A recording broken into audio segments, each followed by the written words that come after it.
His name is Carl Mayer, and in the pecking order of American political office, he is just about as small time as you can get, a very little fish, a committeeman for the township of Princeton, New Jersey. But in the world of political lobbying, there is no such thing as a little fish. Now then, lobbying can be a legal effort to influence politicians. But some say it's not influence, but buying politicians that's involved. And it's not just a big-time Washington phenomenon, as Carl Mayer learned just days after he was elected. Morley Safer reports that the lobbyist begins at the very beginning. Lobbying and giving money to politicians is the best return on an investment in the entire free world. And it starts in little places like Princeton, New Jersey. The corporate moneyed interest tentacles extend even to the smallest shire and borough in the nation. When Mayer was elected, he met the full force of those tentacles.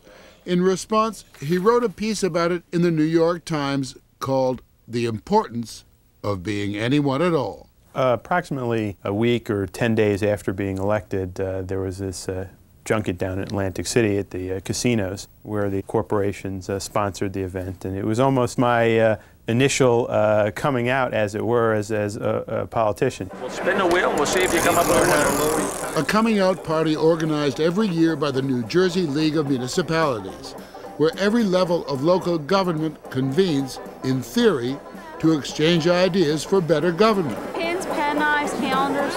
But also invited is every level of corporate America, trying to sell stuff, or just meet the men and women whose votes will decide what to buy and where to spend it, from $25,000 police cars to $25 gadgets that pick up trash. The more you buy of them, the cheaper it gets.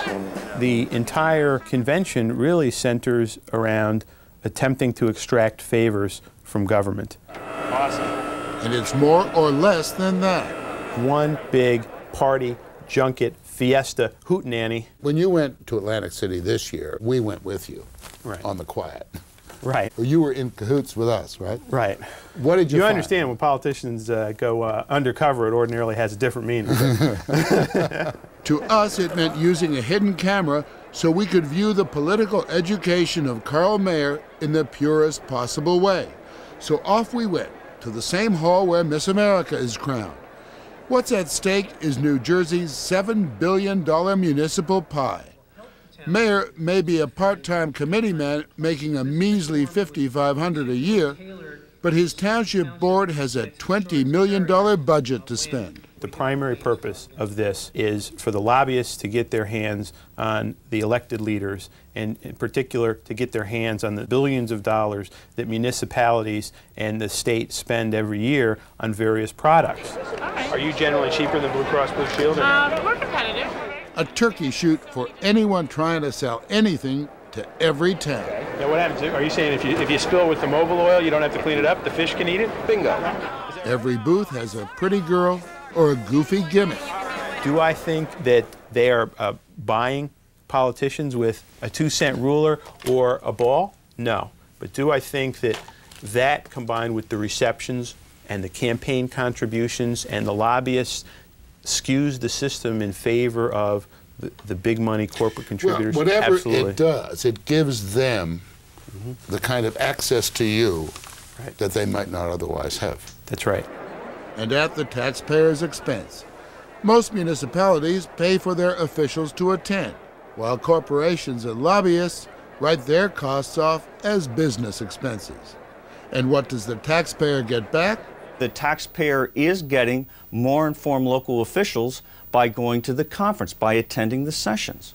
William Dressel is executive director of the League of Municipalities. You can give me 2 or 3 officials that say that it's fun and games. I can give you 50, 60 municipal officials without any problem at all who will say that it is an educational experience, that they have learned more from going to our conference and participating in the sessions than in any other forum provided them. Well, if that's education, I would like to see what happens when the corporate lobbyists really party, right? Sure, there's seminars, but most people aren't at the seminars. They're either in the gaming rooms in the casinos, or they're down on the floor with the corporate exhibitors. We have a winner here. It's more a sales convention than the tedious business of governance. A TV set or a boombox may not make a politician a friend for life, but you gotta start somewhere. One firm had a treasure chest, a reminder perhaps that so much in life depends on luck. Roll of quarters. An environmental cleanup company staged a free-throw shooting contest open only to officials who control municipal budgets. And you qualify for a $200 gift certificate to the win. When Executive Director Dressel saw all this, he said we weren't presenting the full story. The camera lies here. The camera shows only 3 or 4 instances of what is happening on that exhibit floor. It's not showing all of the other exhibits, the beneficial aspects of all the exhibits. It's not showing the information that's also being disseminated at this booth. It's not showing anything else. So far, nothing dishonest has happened, correct? I mean, nobody said, you know, hey, Carl, here's a couple of $100. No. Do you know if it's ever happened? Do I know if anyone has said, hey, Carl, here's other than the incident with the camera crew, but the $100. That's the $100 discreetly folded inside a business card that was given to our cameraman who was filming in plain view at a booth operated by the United Gunite Construction Company, a cement products manufacturer. New Jersey uses a lot of cement. The cash was returned a few minutes later. I can't accept it. I was going to buy your lunch. No, I can't. You know, I'm at CBS. You know, they fire my butt. What, if I buy your lunch? No, I can't. Thanks, man. I was just going to buy your lunch. Who said there's no such thing as a free lunch? But what was it really for? We couldn't figure it out, and neither could the executive director of the affair. What was it for? I mean, what he just wanted to give them out of just passing out money of people walking by? Nice guy, I guess. That's totally, absolutely, totally inappropriate behavior. Especially inappropriate given that the Atlantic City event is something like a blind date. Just foreplay to the main event 3 months later, where the politicians literally get taken for a ride. It's known as the gravy train. Once a year, the New Jersey Chamber of Commerce rents an 18-car train. This year, we asked Carl Mayer to get on board with our hidden camera, where he could mingle and schmooze with almost 2,000 politicians, lobbyists, and business people who pay $450 for this simple pleasure. The lobbyists and business people want contracts and favors. The politicians want campaign contributions. The theme here is really getting to know you, as the train snakes and drinks its way from Newark to Washington, D.C., ending with a gala dinner with the state's congressional delegation. Fun of this thing is to walk all 18 cars. Well, yes, it's first time. The first time you gotta go from because there are parties in other cars. The CIT Corporation, New Jersey Bell. I think we need to be cozy with the legislature. Joan Verplank is Chamber of Commerce president. It's so social, it's so crowded, it's so diverse. I don't know how you would really deliver a political agenda. Because nobody's sober. No, that's not true. That's really not true. No, I think the days of people having too much to drink ended about 5 years ago, quite honestly. Most of it is networking. Everyone uses the word networking. Is that a polite way of saying lobbying? Yes. Yes. And maybe not so polite. Of course, in an election year, there's one underlying reason for so many politicians and their campaign managers to go along for the ride. Money. Money, money, money. That's how you say it. You've heard the phrase, money is the mother's milk of politics.